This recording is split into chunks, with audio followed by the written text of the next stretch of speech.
ये प्रारब्ध आपकी उम्र तय करेगा, तो आप कल सुबह मर सकते हैं। हम प्रारब्ध को कभी नहीं छुएंगे, हम संचित को छूते हैं।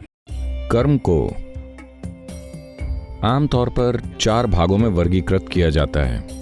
एक है प्रारब्ध कर्म, दूसरा है संचित कर्म। आपको टाट की बोरी पता है?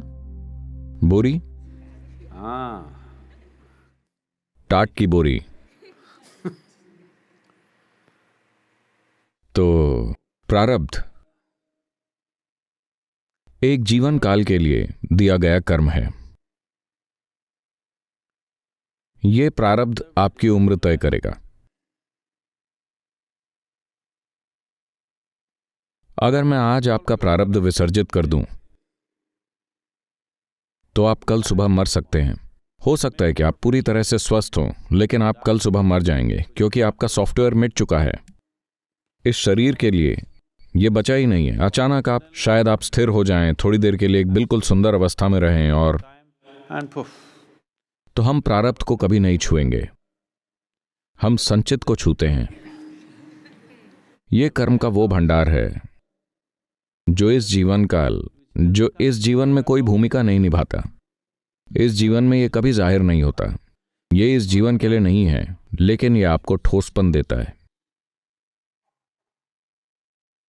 तो अगर हम संचित कर्म को विसर्जित कर दें, यह एक विशाल भंडार है। यह कोई साधारण भंडार नहीं, एक बड़ा जटिल भंडार है। अगर यह विसर्जित होना शुरू हो जाए, तब आप पाएंगे कि आपके जीवन में कुछ नहीं बदला है, लेकिन यह एक तरह की पारदर्शिता है। आपके अस्तित्व की ठोस प्रकृति कम हो गई है, लेकिन आप में कोई रूपांतरण नहीं हुआ है। हर चीज वैसी ही है, आप बिल्कुल वही व्यक्ति हैं। आपको हैरानी होती है कि यह सब क्या हो रहा है। क्या यह वाकई आध्यात्मिक प्रक्रिया है? क्या यह सब बस एक सपना है? आप अब भी वही हैं, आपकी समस्याएं वही हैं, आपकी हर चीज वैसी ही है, लेकिन शरीर में थोड़ी सी पारदर्शिता का एक भाव है। शरीर को थोड़ा जैसे कि उसमें थोड़े छेद हो गए हैं। आप छलनी की तरह महसूस करने लगते हैं, एक ठोस चीज नहीं। इसमें थोड़ा समय लग सकता है, क्योंकि यह एक विशाल भंडार है। मैं इसे इसलिए बता रहा हूं क्योंकि जब आप आध्यात्मिक साधना करते हैं, तो आप एक नतीजे की उम्मीद करते हैं, और आप में से कई लोग नतीजा पैदा करने की कोशिश कर रहे हैं। नतीजा पैदा करने की कभी कोशिश मत कीजिएगा।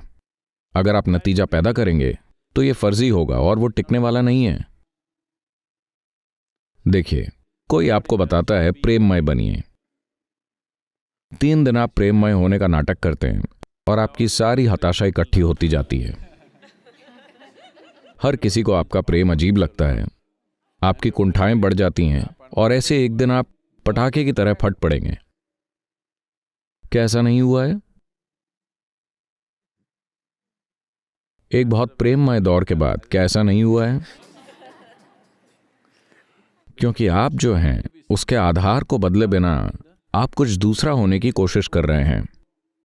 98% of your mind is unconscious.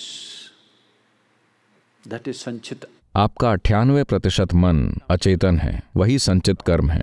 ये कभी सामने नहीं आता, लेकिन हमेशा मौजूद होता है और हर चीज को प्रभावित करता है। तो हम कोई तत्काल रूपांतरण नहीं चाह रहे हैं कि कल आप खून से रिश्ते, दिल या वैसी किसी चीज के साथ बाहर जाएं। हम ये नहीं चाहते। बात बस इतनी है कि भीतरी चीजें धीरे धीरे दूर कर दी जाती हैं।